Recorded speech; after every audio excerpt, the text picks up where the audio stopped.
progress being made, and I appreciate you all joining us. Last night, the FDA announced groundbreaking new policies to further increase testing, very substantially so.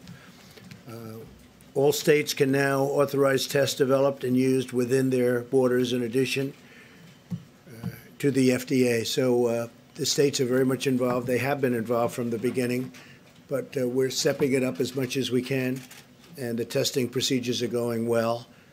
And within a short period of time, all of the private labs will kick in. This has never been done before, and it's going to be something I think it's going to be incredible if it's done properly. And these are great companies. These are among the greatest companies in the world, actually.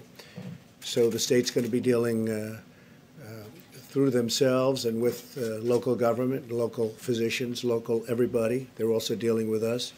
But we have a tremendous testing capacity.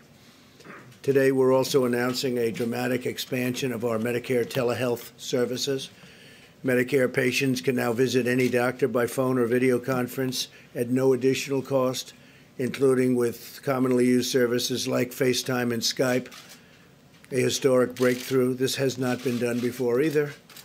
In addition, states have the authority to cover telehealth services for their medical patients. And by doing this, the patient is not seeing the doctor per se, but they're seeing the doctor, so there's no getting close. During this time, we will not enforce applicable HIPAA penalties so that doctors can greatly expand care for their patients using telehealth, so the penalties won't be enforced. We encourage everyone to maximize use of telehealth to limit exposure to the virus. It's been a very successful method of communication, but never used on a scale like we're going to use at telehealth. And you'll be able to also better maintain hospital capacity by doing this. Earlier this morning, I spoke with executives from America's fast food industry, Wendy's, McDonald's, all of the big ones, Burger King, and they were great. We're talking about the pickups in light of yesterday's guidance you heard. To avoid eating or drinking at bars, restaurants, or public food courts, we discussed the important role that the drive-through pickup and delivery service can play in the weeks ahead. So that's happening, and they have been fantastic. They have been absolutely fantastic, and they've been doing it already, but they're keeping it open, and smaller staffs, very capable people and very capable companies, and they're doing it, pickups. Our guidance yesterday urges Americans to take action for 15 days to help stem the outbreak. So it's a 15-day period. I guess now would say it's a 14-day period. It's 15 days from yesterday, and we're asking everyone to work at home if possible, postpone unnecessary travel, and limit social gatherings to no more than 10 people. By making shared sacrifices and temporary changes, we can protect the health of our people, and we can protect our economy, because I think our economy will come back very rapidly. So it's 15 days from yesterday. We'll see what happens after that. If we do this right, our country and the world, frankly, but our country can be rolling again pretty quickly, pretty quickly. We have to fight that invisible enemy that, I guess, unknown, but we're getting to know it a lot better. Today, the Senate has taken up coronavirus legislation that includes free testing for those who need it, as well as paid sick leave and family medical leave for workers affected by the virus. We're also committed to getting small businesses the support that they need. In fact, one of the things we talked about with the fast food operations, we spoke to the chairman and CEOs of all of the companies, but one of the things we discussed is exactly that, getting small businesses support and flexibility that they need for themselves and for their workers, and that's being worked on right now. At my direction, Secretary Mnuchin is meeting today with senators on additional stimulus packages. I can tell you he was meeting with them late until the night last night, and for a big part of the day yesterday, and tremendous things are happening. There's great spirit, tremendous spirit, and I can say that for Republicans and Democrats. I can say that with respect to Governor Cuomo, we had a great talk this morning. We're both doing a really good job, and we're coordinating it. And we agree, different states need different things, and we agree on that 100%. But we had a very good talk, and I think we're right down the same track, and it's going to be very successful. New York has a pretty big problem. I guess would be the #1 hot spot. That's no fault of anybody's. It's just the way it is. But we're working very closely together. We're also getting FEMA very much involved. They've been involved, but now we're getting them to a different level. And we'll have everything ready. We're dealing with the Army Corps of Engineers should that be necessary. We have them working in some cases, on standby in other cases. But my conversation with Andrew Cuomo was a very, very productive one and a very good one. I appreciate that. We're giving relief to affected industries and small businesses, and we're ensuring that we emerge from this challenge with the prosperous and growing economy, because that's what's going to happen. It's going to pop. One day we'll be standing possibly up here. We'll say, well, we won. And we're going to say that. Sure as you're sitting there, we're going to say that. And we're going to win. And I think we're going to win faster than people think, I hope. Later today, I'll meet with the leaders from the tourism industry, as well as industrial supply retailers and wholesalers, to discuss their critical roles. As you know, I met with the department store people, all of the retailers, the big ones, including Walmart and others. And it was a great meeting. They're stocking up their stores like they've never stocked them before. We're trying to get people to actually buy less, if that's possible, buy less. Don't take everything, just buy what you need for a while. They're going to stay open all hours of the day, and they've been fantastic. We're taking aggressive action now as one nation and one family so that America can rebound stronger, frankly, stronger than ever before. And we recognize that while many American workers can work from home, many others cannot. Many of our healthcare providers, first responders, and men and women in the food service and manufacturing are showing that they're showing up and standing up to provide us with the goods and services we need. So we want people to stay home where they can, but in many cases, when you talk about food service and manufacturing, certain items in particular, they're going in, and they're practicing all of the safety rules and regulations that we talk about.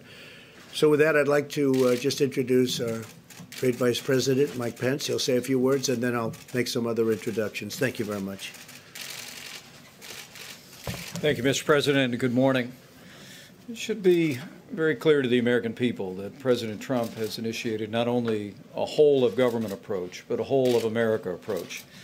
And the President's interaction even today and through the course of this day with leaders in industry around the country reflects that we're not only bringing the full weight of the federal government to bear, but the full weight of the American economy.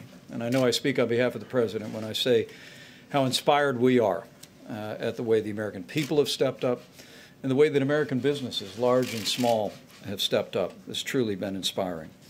Our task force met this morning. We continue to focus on President Trump's priorities of testing, prevention, and supplies. And in that category, I'm pleased to report that while testing is available in all 50 states, as the President just indicated, through the swift action of the FDA at the encouragement of governors around the country, now state health authorities can authorize labs in their state and expand existing testing capabilities.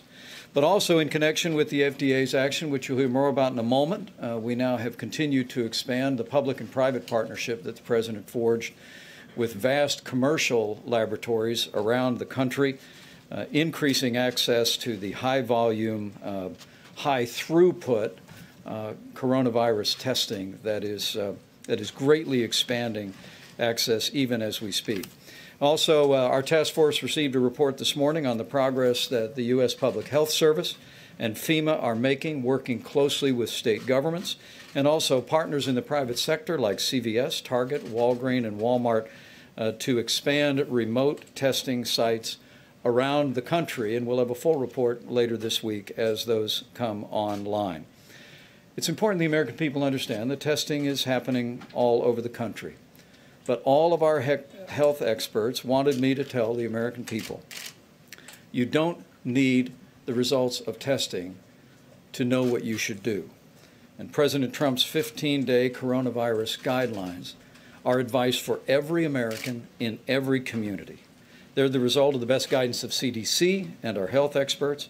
And as the President said, we continue to urge every American over the next 15 days to put into practice the principles in the President's coronavirus guidelines. By every American practicing these principles, we believe that we can slow the spread of the coronavirus. In fact, our experts have told our task force that if every American acts on the President's coronavirus guidelines, we could see a substantial reduction in the spread of the coronavirus. But as the President said, it will take all of us to do it. And so if you feel sick, stay home. If someone in your house tests positive, keep the entire household home. Especially if you're a person with an underlying health condition, we urge you to stay home and practice social distancing from people. No social gatherings of more than 10 people. Use drive-through, as the President discussed with leaders in the industry today, and every American, especially practicing common sense and good hygiene. For the American people as a whole, the risk of serious illness remains low, but we're asking every American to partner with us in this effort to slow the spread of the virus, and especially to be mindful of seniors or others with serious underlying health conditions for whom the threat of the coronavirus can be very significant and very real. As I said, the President has continued to push our task force to bring a whole of government, a whole of America approach, and we continue to be inspired the way our nation's governors and nation's businesses are responding. We spoke just yesterday with the leaders of every broadcast network in America that will soon be unveiling a public service campaign using CDC guidelines. And specifically, as we work on the issue of supplies, meetings yesterday with Department of Defense officials about excess supplies. The President and I will be meeting today to speak about the supply chain for hospitals. We would make one specific request, and that is we would urge construction companies to donate their inventory of N95 masks to your local hospital and forego additional orders of those industrial masks. Because of what the President asked to be included in legislation moving through the Congress today, those industrial masks that they use on construction sites are perfectly acceptable for healthcare workers to be protected from a respiratory disease. But we're asking construction companies that our President knows very well from his background, we're asking them to donate their N95 masks to their local hospitals and also forego making additional orders. At the President's direction, we will continue to do whatever it takes. We'll continue to marshal the best of the American people, the best of all the people behind me, the people behind them, our state and local officials, and we will get through this, and we will get through this together. Thank you, Mr. President. I want to thank Chad Wolf and Homeland Security. The job they did at the airports was really incredible. They screened thousands and thousands of people. O'Hare got backed up a little bit, but they got him out. But everybody was screened and screened very carefully. They didn't want to rush it. I think it was 13 airports, and it was an incredible thing. Then they had a big surge also from the UK and Ireland, and that went very smoothly. But they did a fantastic job. They worked long hours, and they did a fantastic job. I'd like to introduce Steve Mnuchin, and then I'm going to ask Steve to leave because he's going to the Hill. He's been working very hard with the Senate and with the House on a very, very big, bold package. It's going to be big and it's going to be bold, and the level, again, of enthusiasm to get something done, I don't think I've ever seen anything quite like it. So, Steve Mnuchin, please. Thank you, Mr. President. I'd like to announce some very significant actions that the President has approved today. The first I would say is earlier today, I sent a letter to Fed Chairman Powell approving his request to use 13.3. And what that will do is the Fed will be setting up a special purpose vehicle, which the Treasury will invest $10 billion in from one of our funds. That will enable the Fed to guarantee the purchase of A1, P1 commercial paper going forward. That is a $1 trillion market and is critical to American workers, it's critical to American business, and it's critical to American savers who have a lot of that money in money market funds. So we heard loud and clear there were liquidity issues. This is very significant, and will create, I don't think we'll need to use it all, but we have the ability to have the Fed purchase up to $1 trillion of commercial paper as needed. That has already created significant stability in the market today.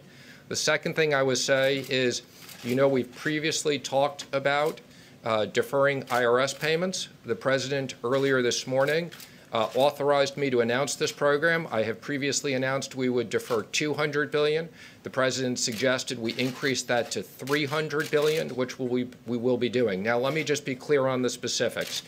We encourage those Americans who can file their taxes to continue to file their taxes on April 15th, because for many Americans, you will get tax refunds, and we don't want you to lose out on those tax refunds. We want you to make sure you get them.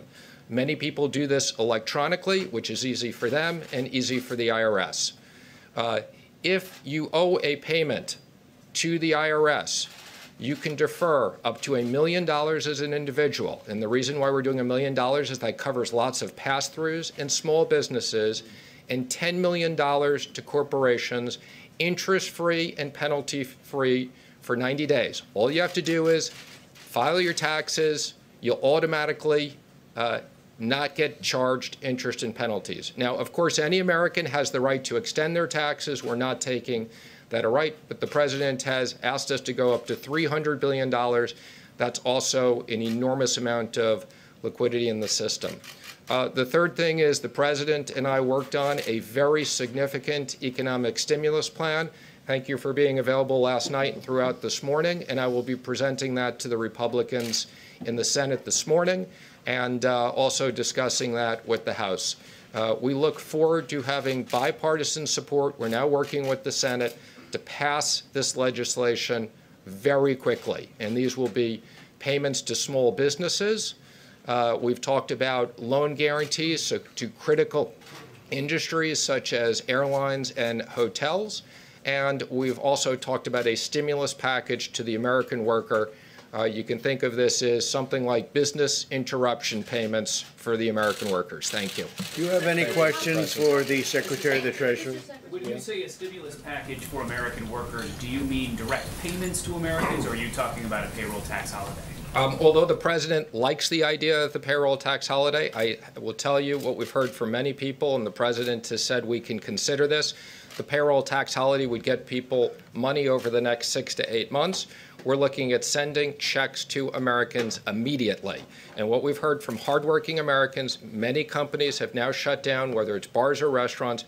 Americans need cash now, and the President wants to get cash now. And I mean now, in the next 2 weeks. How much? I will be previewing that with the Republicans. There's some numbers out there. They may be a little bit bigger than what's in the press. Go ahead, please. Please, wait, please. What help are you going to give to airlines specifically? I've had discussions with all the airline CEOs this week. The airline CEOs have had conversations with the Senate and the House. As the President said, I was up with a subset of the Republican senators last night. I've discussed that with them.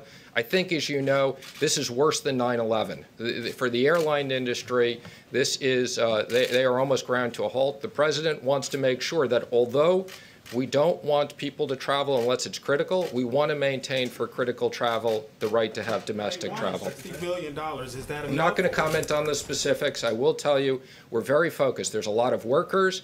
This is strategically important to us, and we'll be working with Congress on this. The airline industry will be in good shape. Yeah, go ahead, please. There's been talk about $1,000 checks to every American, increasing support among Republicans and some Democrats for that. Would you support that going to everyone, or would you support some sort of income restriction on who gets a check? Well, I think it's clear we don't need to send people who make $1 million a year checks, okay? But that's one of the ideas we like. We're going to preview that today, and then we'll be talking about details afterwards. Well, I think we're going to do something that gets money to them as quickly as possible. That may not be an accurate way of doing it, because obviously some people shouldn't be getting checks for $1,000. And we'll have a pretty good idea by the end of the day what we're going to be doing. Mr. Secretary, Yeah, John, please. Can you tell, how would the mechanics of this work? I mean, we've been talking about a payroll tax holiday, some $500 billion worth was floated to me today. So how would this idea of sending people a check work? Would you Would that be sort of an advance on what they would pay in payroll tax? Or how would it work? Again, we want to make sure Americans get money in their pockets quickly. We want to make sure small business owners have access to funds. We want to make sure that hotels, airlines, we have an entire package. We'll be laying out those details later today. Yeah, I have to say this. There are 4 different ways you can do it. That's okay. 4, you can hear me well enough, I imagine. Sorry. Okay. Oh, people at home, you're right. Those are very important people. Come to think of it, especially your people. Look, we have 4 or 5 ways we can do it, 4 ways in particular. I think there's a 5th possibility, but there are some very good ways of getting the money out and getting it out quickly. Payroll tax is one way, but it does come over a period of months, many months, and we want to do something much faster than that. So I think we have ways of getting money out pretty quickly and very accurately. Okay? Can you talk about the timeline, please? How quickly do you think you can get this done? And while The President has instructed me we have to do this now. So this is now. By the end of the week? We are going to work with the Senate, who's in session right now, actively. We will continue to have conversations with the House. I've already spoken to Speaker Pelosi once today. This is stuff that needs to be done now. The President has instructed me that this is no fault to American workers. For medical reasons, we are shutting down parts of this economy, and we're going to use all the tools we have, as I've said, and what tools we don't have, we're going back to Congress. I got to go back to $150 billion. To those who might be concerned that's too expensive. We don't want to talk about it, but it's a substantial number. We're going big. The expression, we could do it 2 ways. We could keep going back every day or every week. We're going big, and that's where Mitch McConnell, that's the way he wants to go. That's the way I want to go. I think we want to get it done and have a big infusion as opposed to going through little meetings every couple of days. We don't want to do it that way. We want to go big, go solid. The country is very strong. We've never been so strong, and that's what we're going to be doing. We don't want, with this invisible enemy, we don't want airlines going out of business. We don't want people losing their jobs or not having money to live when they were doing very well just 4 weeks ago. So we're going big, and that's the way it'll be, and that's the way everybody seems to like it on the Hill. Any other questions for Steve? Sorry, in addition to airlines and hotels, you had a call with restaurants today. Was any type of emergency assistance discussed on that call? A lot of restaurants have to close. Even if they are doing delivery, they're not making as much money as they would with a full house. Let me make 2 comments on the restaurants, and the President understands this. This was emphasized this morning. First of all, we want to make sure that the states allow the drive-through portion of these fast foods to stay open, particularly in a time period where we're telling people don't go to restaurants. These companies feed a big part of America, and I expect they're going to feed a bigger part of America. The second thing they asked me to emphasize, I wasn't going to do it now, but as long as you asked, many of these companies have apps. You can order ahead of time. That way when you get there, it's as simple as they'll have it packed. They can give it to you with social distancing, and it'll be very fast. So we expect that they will be able to feed a large part of the population. And in regards to support, I will say a lot of these businesses are small businesses, are companies, franchisees, 500 or less, and we have a specific program we'll be unveiling that helps all businesses, small and medium-sized businesses of 500 and less. Secretary, also a question regarding Marriott Corporation. It announced that it is furloughing thousands of individuals because of the impacts of the coronavirus. Will your legislation help those individuals? I hope so. That's one of the reasons why we got to act very quickly, because we understand whether it's the airlines, hotels, for good reasons, to protect the United States on medical issues.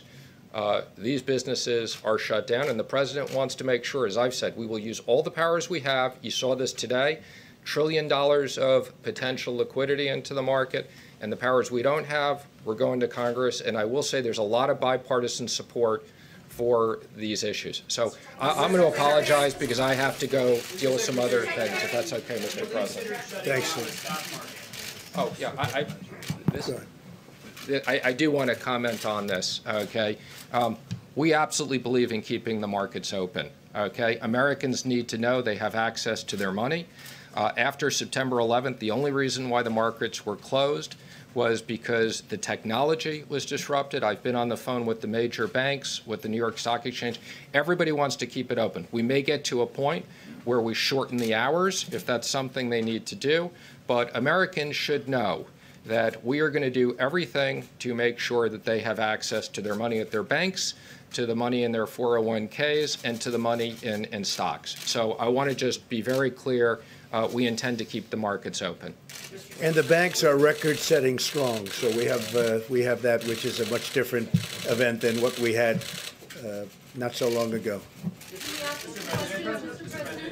John, go ahead. Mr. President, you mentioned the Army Corps of Engineers. Right. That you've had a conversation with Governor Cuomo. Right. He believes that New York is going to run out of hospital beds. Are you prepared to mobilize the Well, Army we've Corps been asked to, and increase capacity? Yes, we're starting to. We're starting the process, and it's a process. We hope it's not going to be necessary, but it could be necessary. The state is working on it very hard themselves, but we'll probably supplement what they're doing. And given that many of the precursors for our pharmaceuticals come from China, and there have been supply disruption, that supply chain has been broken to some degree. Do you expect that we could run into a shortage of prescription drugs? No, I don't see that at all, and I think China has every incentive to make sure that things work well.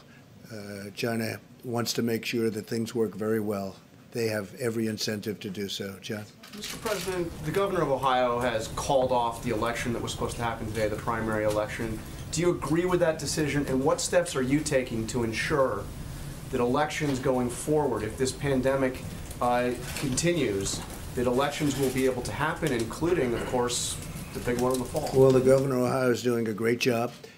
He called that off, and we'll see what happens. There's a court case, and it hasn't been fully determined yet. But if he called it off, I could understand that, because he's definitely somebody that knows what he's doing. We'll be seeing very soon. They're going by the rule of 10 as opposed to 50, and that's pretty tough. I would say probably you could violate that if you wanted to for an election. I just think an election is a very special thing. He chose a different date, I think a date sometime in June. But that would be a decision that would be made by him. He felt it was necessary. The courts somebody's challenging it, so the courts will ultimately decide. Well, what are you doing to ensure that further elections, if we're still in this situation a month from now, 2 months from now, what I'm doing, John, is very simple. We're getting rid of this virus. That's what we're doing. That's the best thing we can do. By the way, for the markets, for everything, it's very simple solution. We want to get rid of it. We want to have as few deaths as possible. This is a horrible thing. You look at what's going on with Italy. We don't want to be in a position like that, but a much larger, because we're a much larger country. We don't want to be there.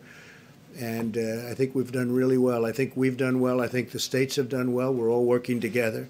The best thing we can do is get rid of the virus. Once that's gone, it's going to pop back like nobody's ever seen before. That's my opinion, but I think it'll pop back like nobody's ever seen before. Please. Mr. President, just to follow up on John's question, specifically how many new hospital facilities could the Army Corps of Engineers build, and also what specific measures are you taking to try to increase the number of ventilators in the stockpile? Right, we've ordered massive numbers of ventilators. We have, by any normal standards, we have a lot of respirators, ventilators. We have tremendous amounts of equipment, but compared to what we're talking about here, this has never been done before.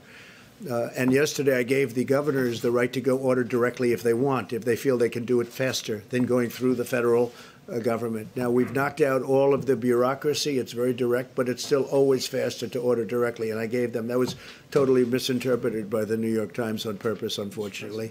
But it's very important. Yes, Mike? I could amplify. Yeah, please. Yeah, thank you. Our President directed us to work with the Department of Defense. There's two ways that DOD can be helpful in terms of expanding medical capacity.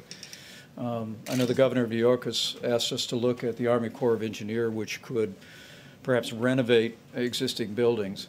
But the President also has us inventorying what you all would understand as field hospitals or MASH hospitals that can be deployed very quickly. We spoke with Governor Inslee yesterday in Washington State.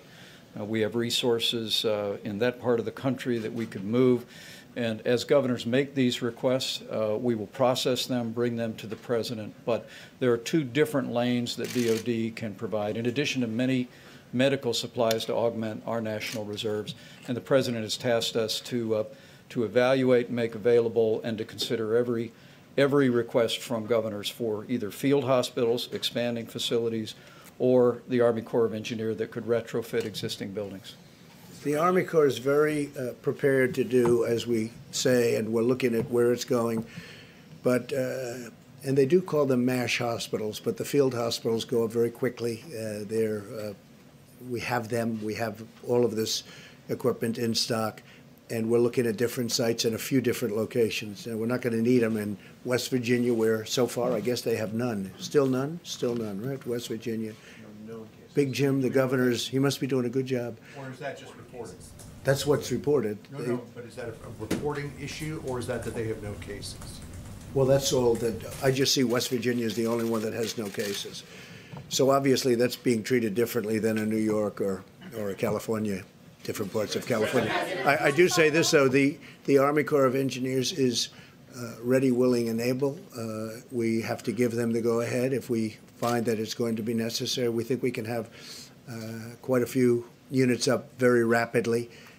I'm going to work with Governor Cuomo. I'm going to work with a number of the governors. Governor Newsom has been very generous in his words, and I'm being generous to him too, because we're all working together very well. And I think a lot of very positive things have taken place.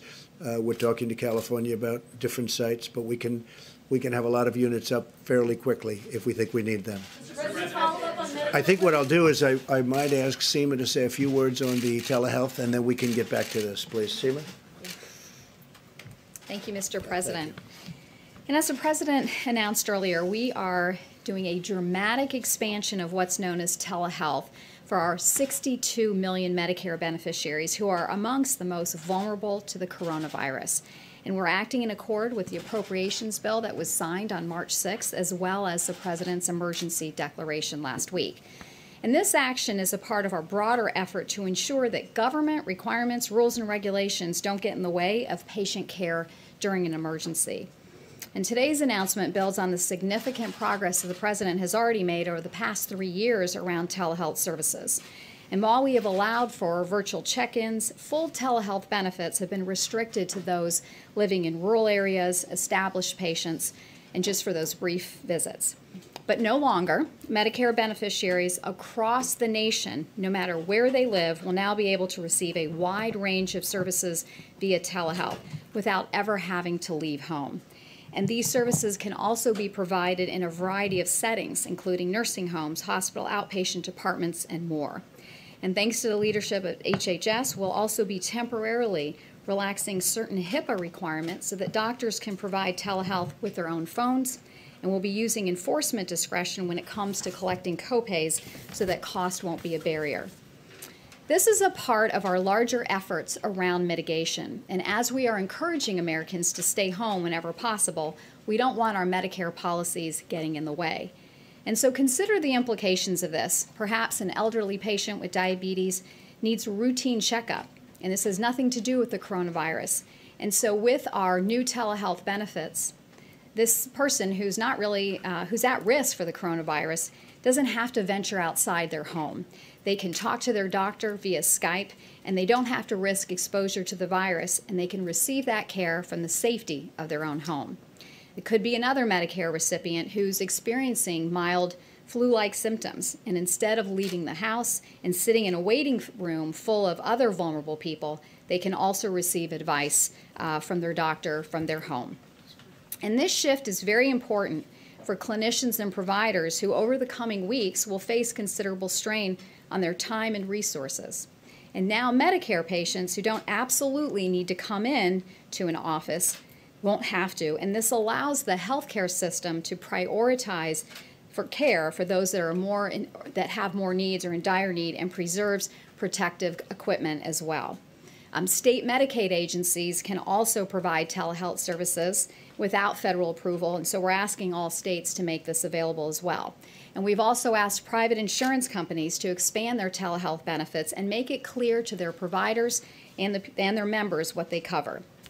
As our nation seeks to balance the twin imperatives of getting Americans the care that they need during this outbreak and limiting the spread of the virus, the impact of this historic action simply cannot be overstated.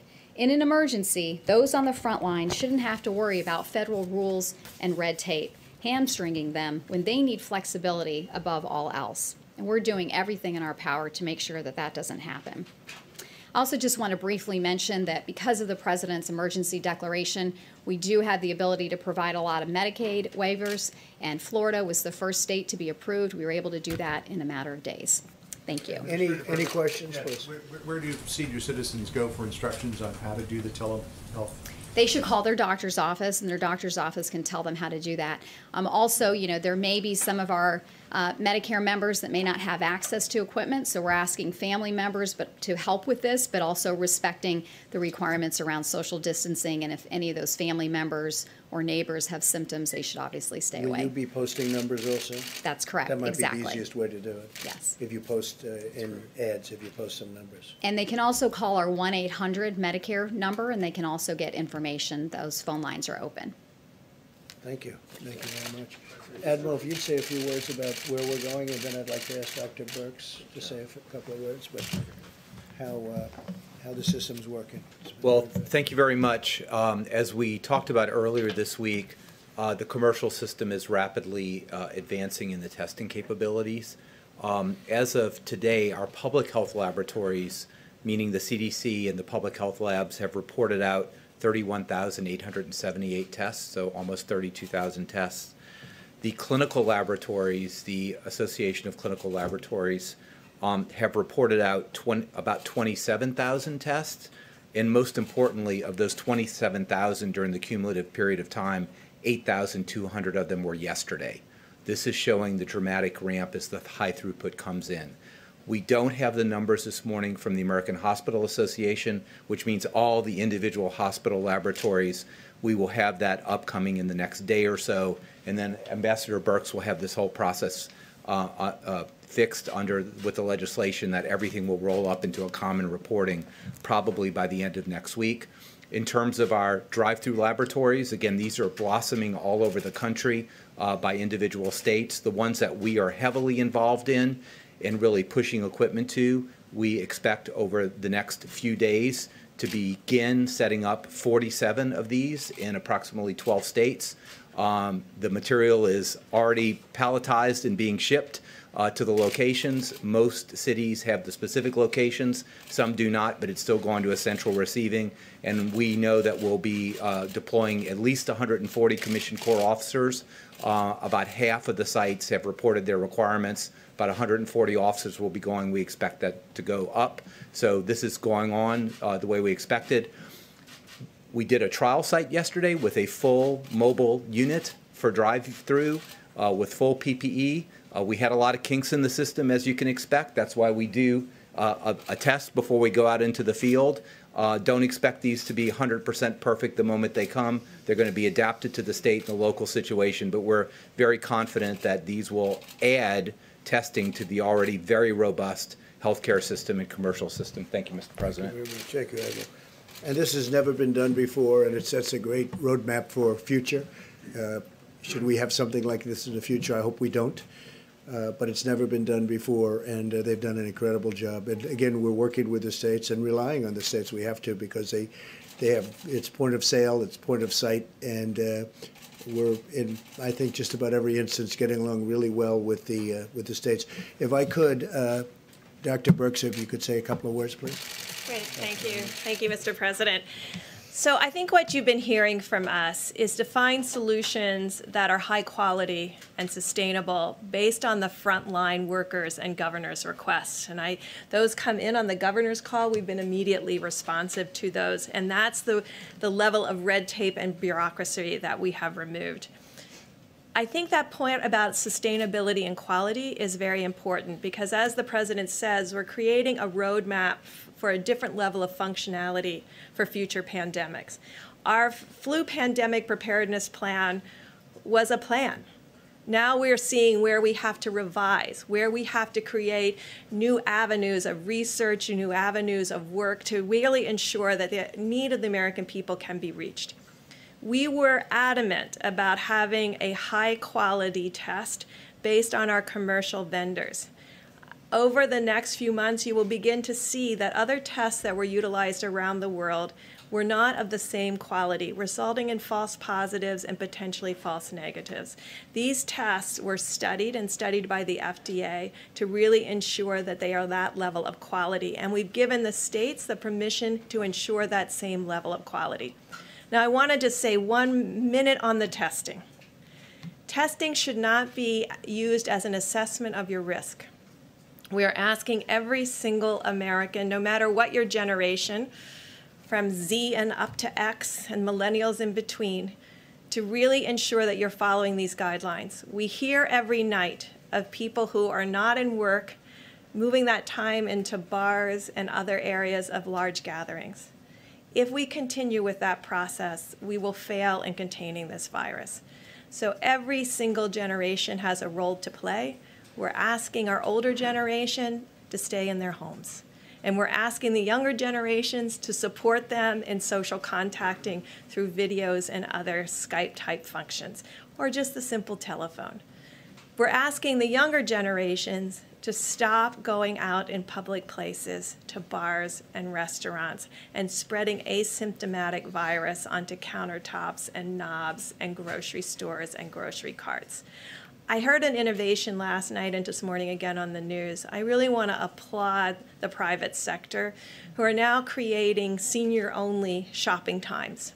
I think that's extraordinary. I think that shows what America brings, and I think other countries will learn from us about how to really protect seniors in this type of way. I'm hoping that carries through to next year when we have our flu epidemic, where we can really have a very different profile of the amount of mortality that we have during flu that we never talk about. Anywhere from 15,000 to 45,000 individuals are lost every year.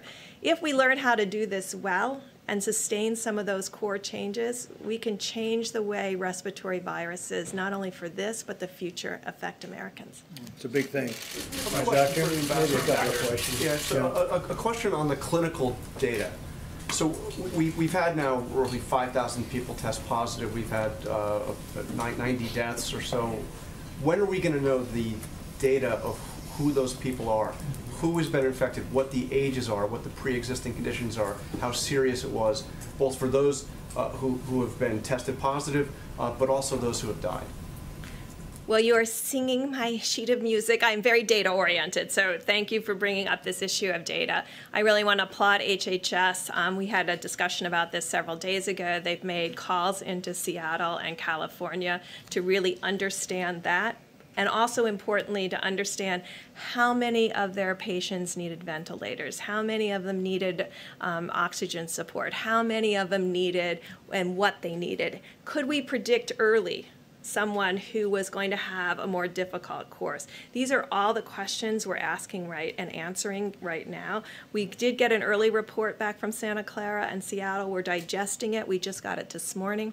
We're looking at that carefully because we think that roadmap is very important to other communities. We have not discussed this with New York yet. We do know from other countries, and that all is available online, that profile. You can see that mortality under 30 is extraordinarily low. The mortality across the board outside of Wuhan is now settling somewhere around 0.7, but that should not be reassuring because it's much higher in people with pre-existing medical conditions, even if young, and people that are older with pre-existing medical conditions. And so we still want every American focused on doing what they can do today to change the course of this pandemic. Will you commit to making that data public so we will all know? We're committed not only to making it public, but to have a website that everyone can see in real time. Dr. Birx, if I could just follow up. You all are signaling a much more aggressive posture toward containment mitigation now. And many states have been very aggressive. But there is a small number of states that have not issued public guidance to their residents. Is it important for the success of the effort that 100% of the states be forward-leaning on this? And if so, Mr. President, what would be your message to those states that have not? Okay. So that's why the Vice President and the President yesterday issued those critical guidelines.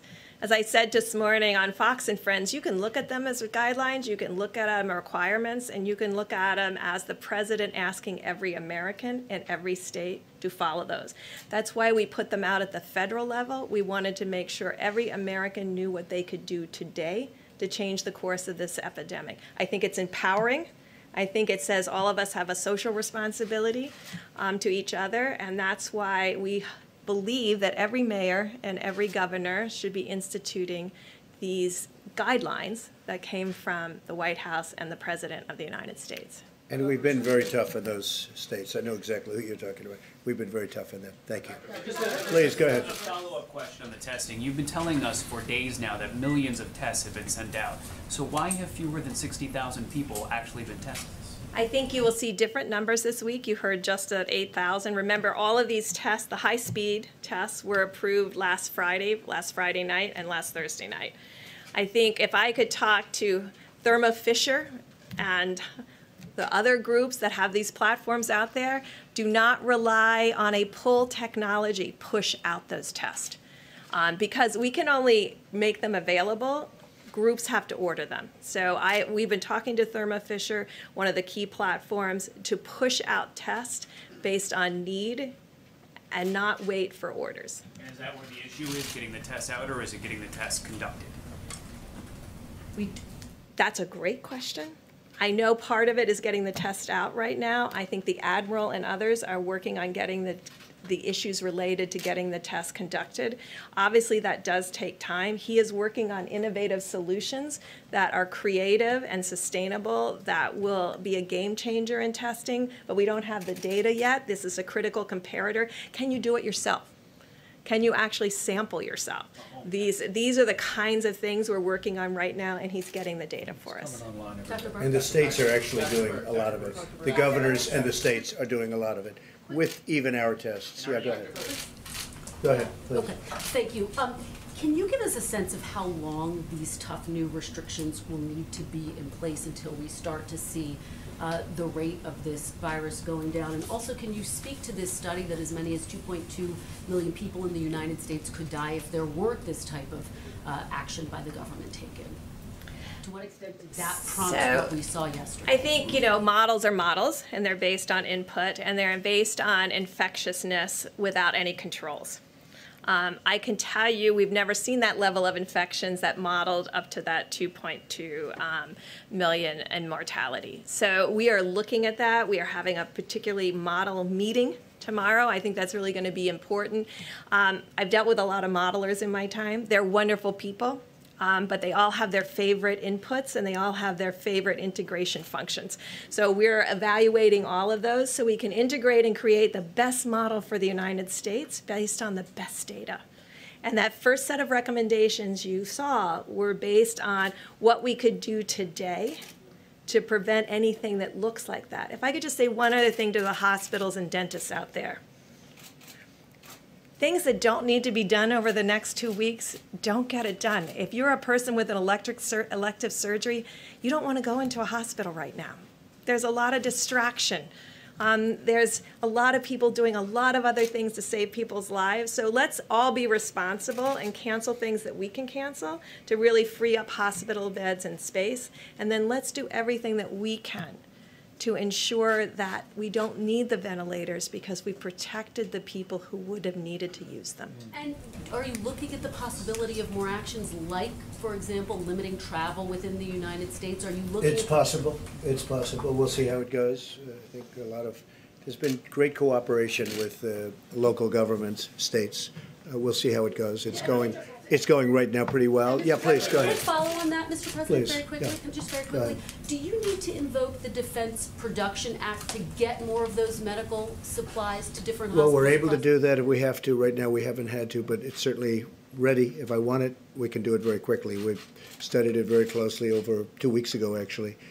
We'll make that decision pretty quickly if we need it. We hope we don't need it. It's a big step. Need more help from the federal government when it comes to those supplies. When you say the states, to those in particular, 3 states need some help, and some states, have 2 people, 3 people, no people, in the case of, again, West Virginia. So we're looking at it very closely. We've taken it apart 15 different ways. It's a very difficult thing to do. It's a very big step, and if we need that step, we'll take it. Okay? Quick follow on Kristen's first question. A lot of people have got travel to places that aren't considered hotspots, Yeah. Caribbean, Mexico, that sort of thing over the next few weeks. Would you recommend that they follow through with those plans? I would just say enjoy your home stay. I would just say right now, we have to get this problem fixed, and then we'll get back into business really quick. We'll open up our country, we'll open up our society, the world will hopefully open up. We see areas of the world that haven't done well, and we see areas that are doing very well, and I would put us in the category of doing very well for a country so big. I think that I would recommend that they just enjoy their living room. John. Yeah, go ahead, please. What do you say to people who are not heeding these guidelines from the White House? And then also I have a question on asymptomatic people. Yeah, sure. Dr. Burks. I'm not happy with those people if they're not. But, you know, those people are being shouted down by other people. They know it. They're being, it's almost like self-policing. People went in, there are a couple of instances, I guess, probably more than a couple, where people are not happy when they see others doing what they're not supposed to be doing. We have to get rid of this. We have to win this war, and ideally quickly, because the longer it takes, it's not a good situation. And I'm not even talking about the economy. I'm talking about the lives of a lot of people. Yeah, please, did you have one? Will the White House put any restrictions on corporate bonuses for companies that do get bailed out like airlines? I'm going to ask, I think I'm going to ask Mike, answer that question. I think it's all a work in progress. What President Trump has made clear to industries around the country is that we're going to do whatever it takes. We understand this is an extraordinary moment in the life of our nation. It's the reason why the President brought in leaders of the financial sector, airline industry. He'll meet with all additional industry leaders today in tourism and hospitality. But he has tasked the Secretary of the Treasury to work with members of Congress in both parties to make sure that we construct the kind of economic support that will allow those industries to weather the period of the coronavirus and then to come back stronger than ever before. We've had such incredible, I don't know, it's almost the word spirit is the best word. It's like a spirit. The banks have come in, and the banks are doing things that they would have never done. They're working on extensions and lots of things that they wouldn't have done. Co-pays with regard to the insurance companies. I mean, for them to be doing what they're doing, you know all about the co-pays. They would have never done that, and they did it. They were in my office. They, I would say, the 11 biggest in this country. I guess probably the 11 biggest in the world, the big ones, all the big ones, and they did things on copay that nobody would be doing, that they wouldn't have done in a million years, but they're doing it. There's a great spirit going on right now in the country. So you want to, yes, please. Dr.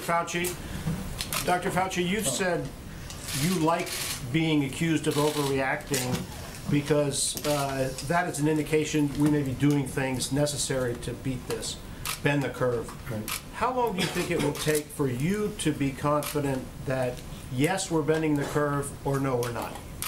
You know, I can't give you a firm number on that because the dynamics of outbreaks in some respects are predictable historically. They do this and that. We don't know because this is really unprecedented. I mean, of all the outbreaks that I've been involved with over the last at least 36 years and then going historically back, we've never had a situation where the mobilization of all the different components, travel restrictions, internal containment, mitigation, financial assistance, public health assistance, testing. So we don't really know. But the one thing I do know that if you look at models with all of their vicissitudes of models, is that when you have input into the kinds of mitigations and things that we're doing, we're going to see a hump instead of a peak.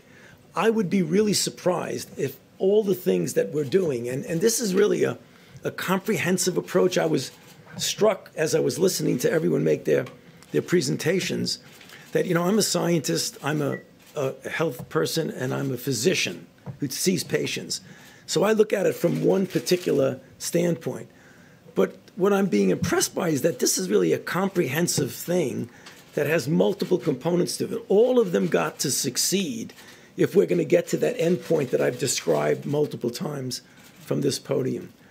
So I hope that if everyone does their job, we're going to be able to give you a number and say, you know, we've seen that inflection and we're coming down. I would hesitate to do it now, to be honest with you, because it might be misleading, and I don't want to be misleading. I just want to say one other thing, because I heard Dr. Burke say it, and I think we need to say it over and over again. When I was young, a long time ago, I felt that I was invulnerable, the way I think many of us feel we're invulnerable.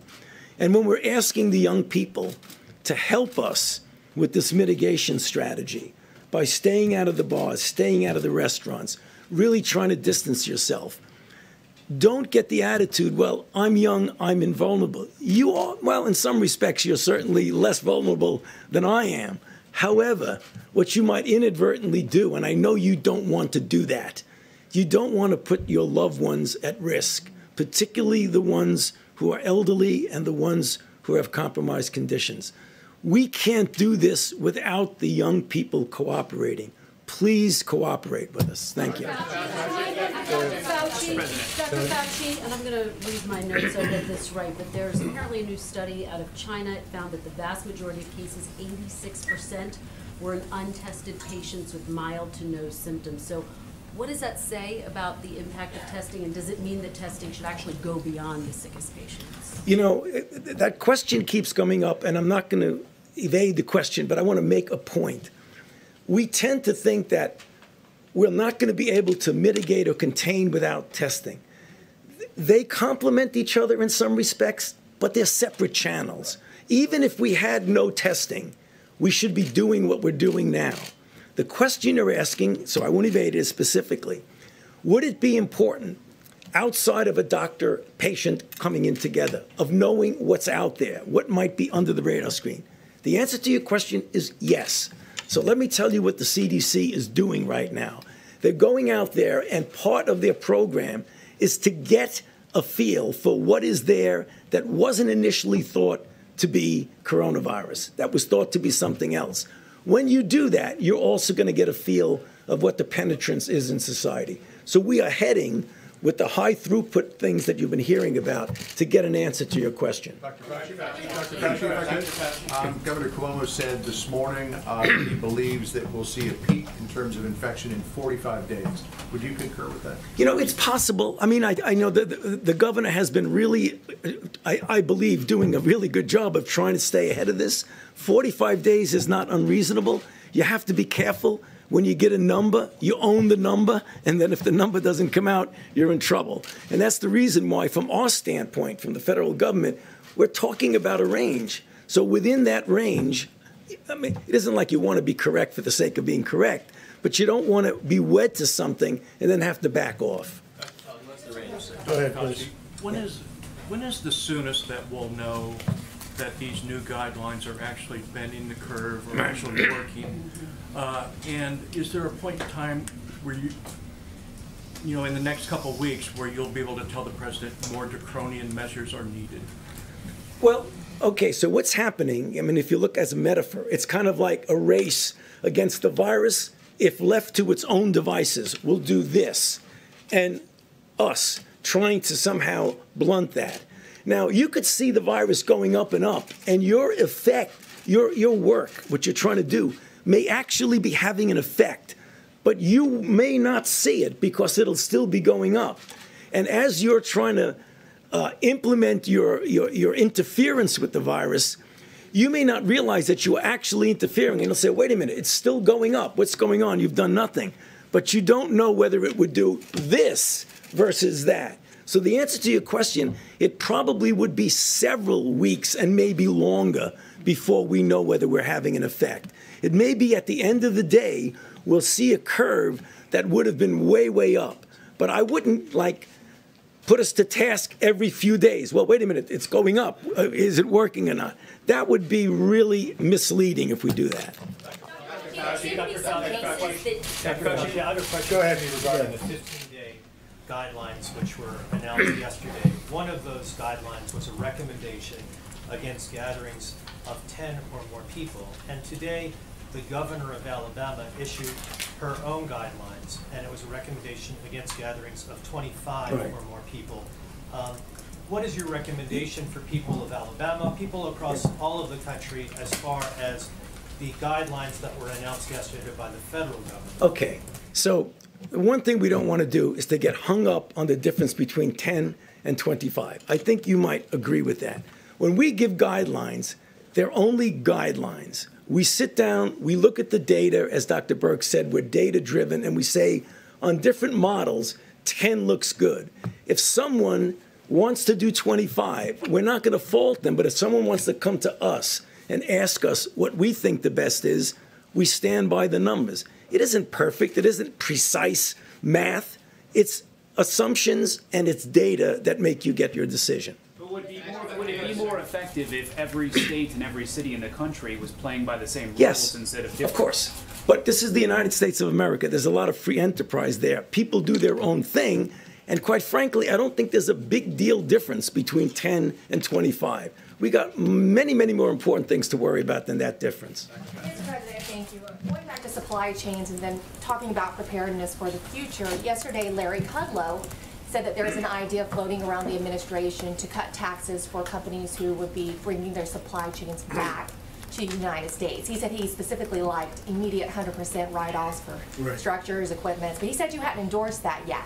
Would you endorse an idea like that? We're looking at many ideas. That's one of them, frankly, and we're looking at creating incentives for companies, not only that type of company, but other companies. We're also looking to help companies such as the airline industry within the airline industry, and we'll be doing that. We will be doing that. This is not their fault, and they've been very understanding, actually, and we're going to be helping them. We will have a very powerful airline industry, and it'll start up as soon as this is over. We'll have those planes ready to go. So we have to help them during the short term. We're very important.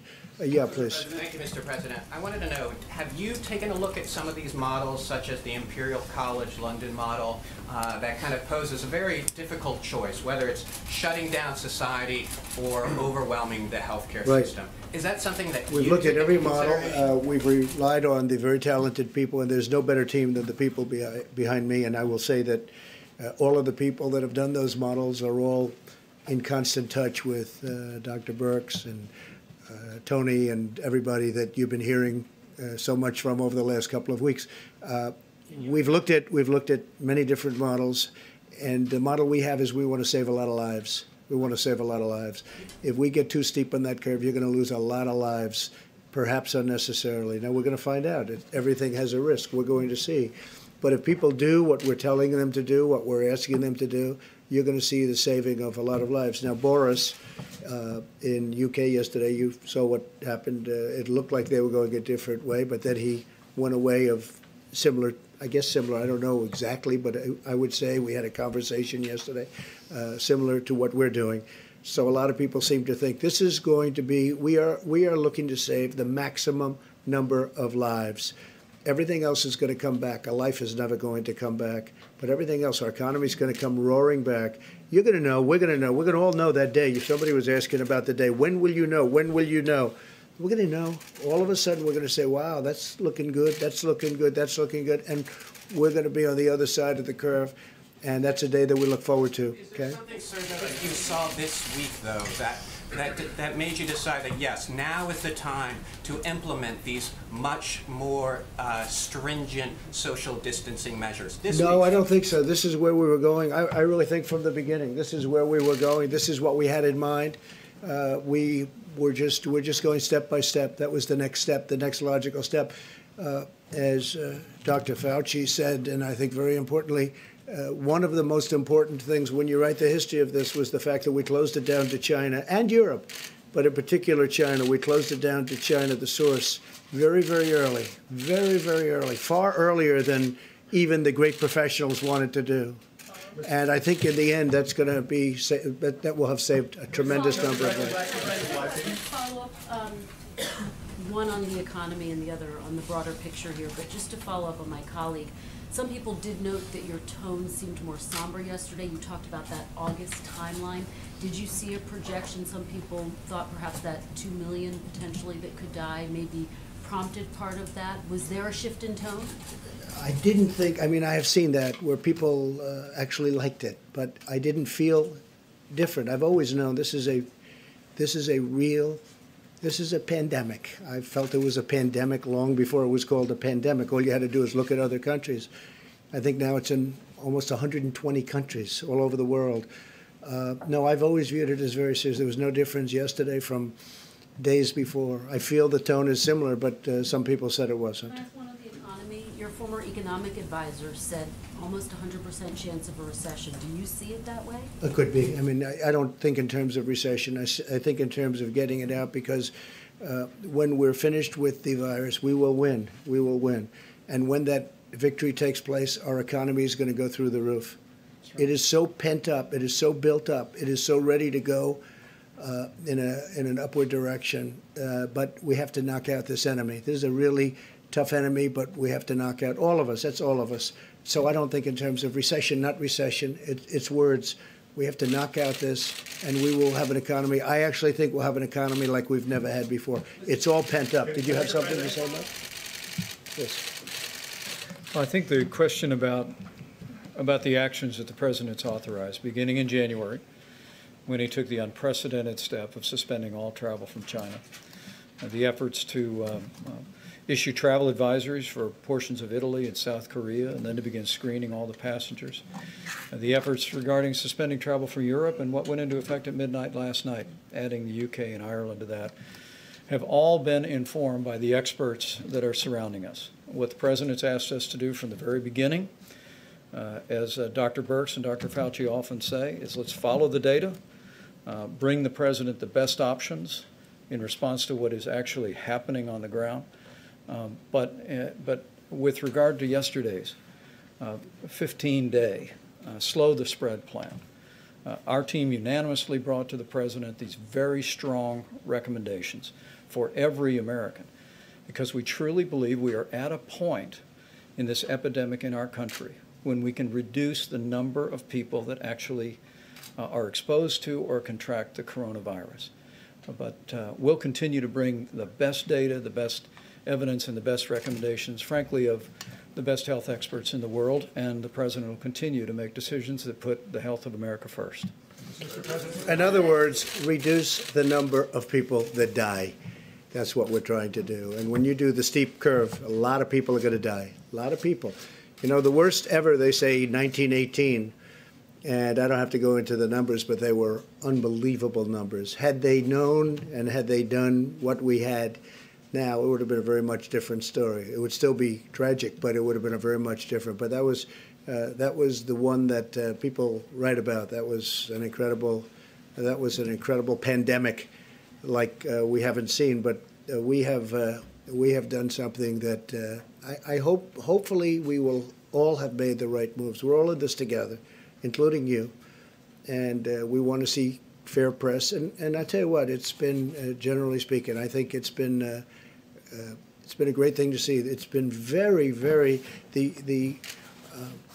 getting along with Democrats, getting along with Republicans, for the Democrats themselves. There's been a lot of spirit. There's been a lot of things happening that I haven't seen happen in the first almost now 3.5 years. It's been very nice to see. That's one of the good things. But what really the good thing is, we have to knock it out. We have to win. And we want to keep that slope as low as possible, because that's a lot of lives in there.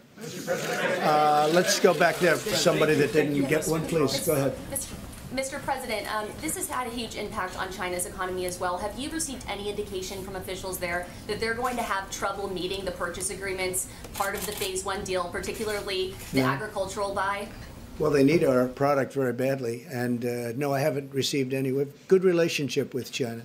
I have not received anything to that. No, we have a signed agreement. They're going to be buying, and they have been buying a lot of product. Yeah, please. Earlier today, Dr. Birx was talking about the possibility of our hospital system being overburdened, overtaxed, and she talked about certain options that are available to the United States if that happens, including VA hospitals, Department of Defense medical treatment facilities, and even hospital ships. At what point do you tap into those options? Well, I'll know the point, and by speaking with Governor Cuomo and other governors, we're going to know the point. It's going to be different for New York than it's going to be from, Iowa, or from Idaho, or from West Virginia, frankly, or for, it's different. New York has got a big problem. State of Washington has a big problem. California has some big problems. Everyone's doing a good job, but we're going to know when it will be. And I believe it'll be more spot than it will be. It's not going to be the whole thing. It's going to be spots. There are some hot spots that are in trouble, big trouble. And there are other areas that are in no trouble at all. They watch it on television. They don't know. It's just not affecting them. And they're lucky. They're lucky. But there are areas of the country that don't have much of a problem and some that don't have any problem.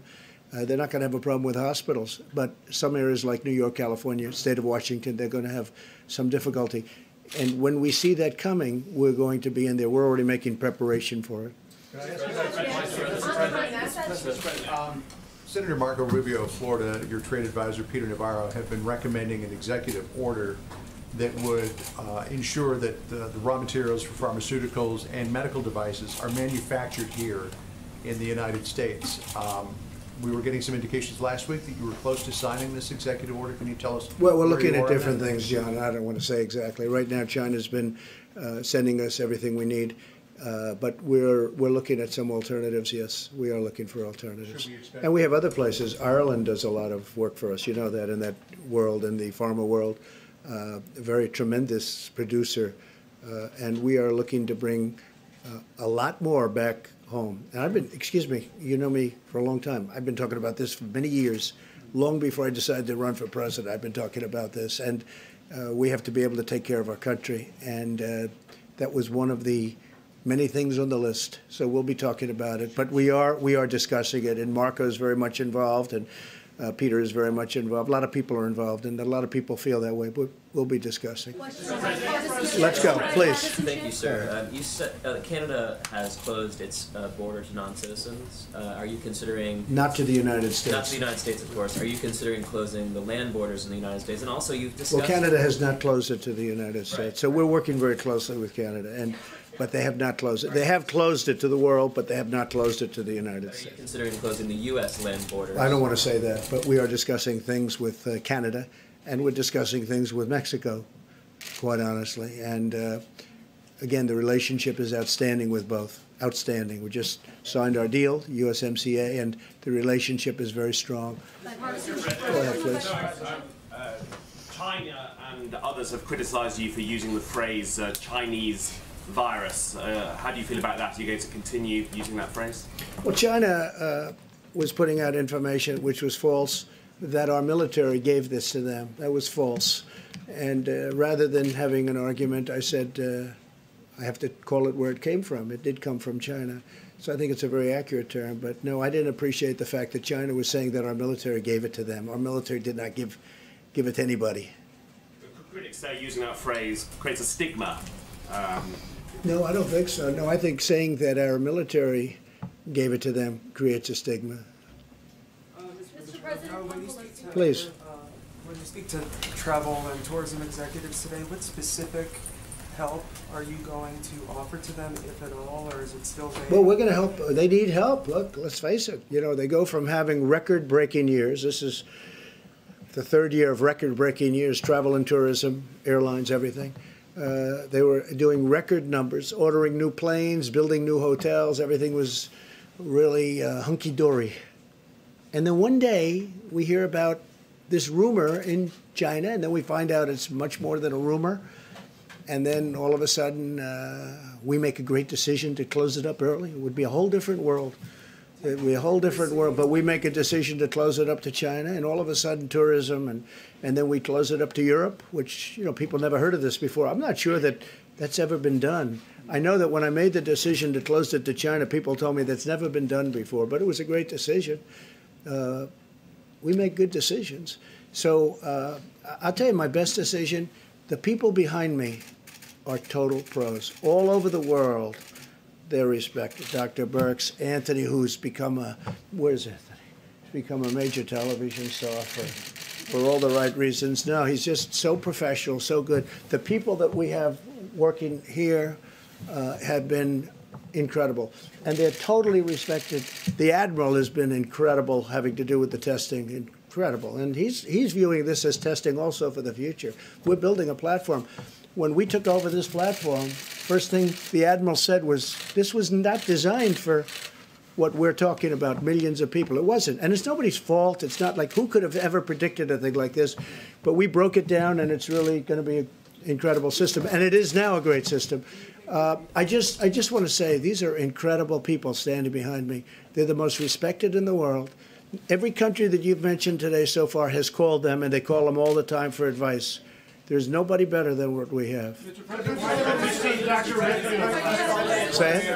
Why haven't we seen Dr. Redfield the last couple of days? I don't know. I can't he's imagine. in Atlanta running the CDC. I can tell you he's doing a good job. We're very happy with him. Mr. President, Yeah, please, you have it. Go ahead. Mr. President, yesterday we were being told that the payroll tax was going to comprise the lion's share of fiscal stimulus. Right. We also had the markets fall quite dramatically yesterday, and did that inform? It wasn't about the payroll tax. Did that inform your decision? What made you make that change, and when did you make that change? Well, I didn't make a change. We're looking at payroll tax, and we're looking at various other forms of getting money to people. And the payroll tax is something that I've always liked. The problem is it does take a period of time, months before they really see something. And we don't really have months in terms of people living. A lot of these, you have people that work on tips. You have people it's a large number of people. It's a tremendous, who would think this, right? And they do nicely. They work very hard, but they work on tips. We have to take care of our people. We don't want to have people suffering during this period. It wasn't their fault that this thing all of a sudden was upon us. So we're looking at we're also looking at payroll tax. It's possible. It's also possible we'll do a percentage of payroll tax and then other things. But we'd like to be able to get money to people. We're very lucky. Our country's doing so well. We can do this, and we can do it easily. But we have to do it. And I have to say, Mitch McConnell, if you look at Mitch and Kevin and the whole group, and it's been incredible how they're reacting, how Congress is reacting, how whether it's the House or Senate, how they're moving. And I'm talking about Democrats and Republicans, but we've had tremendous leadership meetings, and they want to see it done right, and they do want to go big. I think going big is important. I don't think we want to go up there every day with a different idea, a different concept. Oh, gee, let's worry about the airlines. Let's do this one. You have a big problem with the cruise ship industry. It's an industry that was setting all sorts of records 2 months ago. Then all of a sudden, there's nobody on the ships, okay? So we have to help these. These are great industries. These are going to be taking care of people and passengers and for years to come and paying tremendous taxes for years to come. So we have to make sure that this is done. Yes, John? Mr. President, I want to bring up what you referred to just a short while ago about politics. In your address to the nation, you said we have to put politics aside, stop the partisanship, and unify together. But this morning, you criticized the Democratic governor of Michigan. Yesterday, it was the Democratic governor of New York. You've attacked Obama. You've attacked Biden. In fact, every day except one since that address, you've lashed out at a Democratic leader. Are you going to set the example? I only do that when I have to respond. I watched her on television. She said something that was false, and therefore I did do that. And I will continue to do that. If they're not going to play fair, because, they have the media on their side, I don't. I just have me. And if they're not going to play fair, I'm going to do that. If they are going to play fair, there's going to be nobody better than Donald Trump in terms of bipartisanship. But if they're going to say things that are false, like the story that was written yesterday, a lot of people, I don't know, somebody, I think I know who, but they taped the conference call that I had with the governors. It was a good call. It was fine. I assume somebody's going to tape it. They handed it to various people, and one of them was the New York Times, and the New York Times chose to write totally inaccurately about it. It was a disgraceful thing. It was bad journalism, but, they do a lot of bad journalism. But we respond to that, and actually, people get it. People get it. No, I want it to be bipartisan, and nobody's going to be better than me. But when they attack me or the people, these incredible people behind me, I'm not going to let them get away with it. I can't do that. Okay, how about one or two more questions? Go ahead, please. Follow-up on the 15-day Please. guidelines was the next natural step. Is the next natural step after that a national lockdown, similar to what San Francisco is doing? Well, you can do a national lockdown. Hopefully, we're not going to need that. We think of everything. I mean, we have every idea that you mentioned we've thought of, and, it's a very big step. That's a step that I mean, in one sense, would work. It's a very big step. It's something we talk about, but we haven't decided to do that. Please, go ahead. Mr. President, what would be the determining factors for you to take that action? It would have to get to a level. I just don't think it's going to be an action that we're going to take. I don't think I'll talk. But Anthony, all of the people standing behind me would get together in a room, plus some additionals, and we would make a decision. But I don't think that's a step that we're going to be taking. All right, one more question. You didn't have one, did you? Come on. Will the U.S. government provide financial assistance to Boeing and airplane suppliers like GE? We're looking at that. We're certainly looking at Boeing. Boeing got hit hard in many different ways. Boeing never had a problem for years. They were it was unthinkable what happened with respect to Boeing. Unthinkable. Probably, I would consider it the greatest company in the world prior to a year ago. Now they get hit in 15 different ways, and they have different management. I've met the new people running Boeing. I think it's going to be outstanding. But yeah, we have to protect Boeing. We have to absolutely help Boeing. They were doing a job. They were it was coming along well. And then all of a sudden this hits. So obviously when the airlines aren't doing well, Boeing's not going to be doing well. So we'll be helping Boeing, yeah. Can you just respond to something, Mr. President, before you leave, on what John was saying? You've called for people to leave politics out of this. Joe Biden said the World Health Organization offered testing kits that they had available to the United States, and to give it to us now, we refused it. We didn't want to buy them. PolitiFact says the WHO never made that offer. Can you tell us? Well, that's what I heard, and I'm going to let Tony answer that question, or whoever's best at answering that. But I do have to say, when you talk about politics, I watched the debate. Not too exciting, but what they said about me, and we've done a great job. When you talk about not being bipartisan, what they said about me, and if you look at swine flu, the whole thing, and I guess it was 2009, and what they did and the mistakes they've made, they were terrible. They were horrific mistakes. 17,000 people died. And I'll be honest, they shouldn't be criticizing because we've done a fantastic job. The only thing we haven't done well is to get good press. We've done a fantastic job, but it hasn't been appreciated. Even the closing down of the borders, which had never been done, and not only did we close them, but we closed them early. The press doesn't like writing about it. So we've done a poor job on press relationships, and I guess I don't know who to blame for that. I don't know. Maybe I can blame ourselves for that. I will blame ourselves, but I think we've done a great job. I think we've done a poor job in terms of press relationship. But let me have somebody answer your question. Yeah. So I tried to cover this in the answer when I talked about quality of kits, and our quality analysis runs through the FDA. So all of these platforms, we have asked people to submit, and we've asked states to quality control. So, I mean, anybody could submit their test to us. We don't buy tests that haven't been quality controlled, and they show us the data. Either show us the data up front or show us the data after they've been running them. Because quality testing for our American people is paramount to us. It doesn't help to put out a test where 50% or 47% are false positives. Imagine what that would mean to the American people. Imagine their level of concern now and telling people that they're false positive. We take this same approach to HIV. Imagine telling someone they were positive to HIV and they weren't. So that is our bottom line, the customer, the American people first. And so any of these groups can submit their testing kits through our regulatory processes. But without that and without a plan, we are not going to accept tests that have not been studied by us. Good answer. It's a good answer. Would you have something on that? I'm just going to emphasize a little bit more on that. When I became involved in the testing world, I called as senior officials at the WHO as I could find to understand what the situation was. And as far as I can tell from sources that should know, no one ever offered a test that we refused. That's what I heard too. This is a research grade test, right? Research grade test that was never submitted, not approved, not submitted to the FDA. That was supplied in tens of thousands of quantities to 100 countries in the world. Okay, so I think there's a lot that people are saying about this that's just based on rumor and myth. Nothing was offered that we refused. It was a research test that was not approved.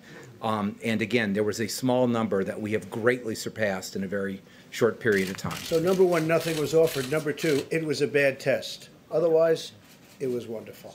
Listen, thank you very much. No, he made a mistake. I assume that he'll apologize. He made a mistake. Thank you all very much. Thank you. We'll be back. 怎么又晚了？这诊所太远了，这里多开几间就好了。政府里需要有我们的人，需求才会被听到。哎，你这……哎，你们两个都对，可光说有什么用呢？填好2020年的人口普查，就可以协助公共资金的分配，比如地方医疗、更多的政府席位。想要给自己发声啊，赶紧上网填，打电话也行。请上2020census.gov 完成普查。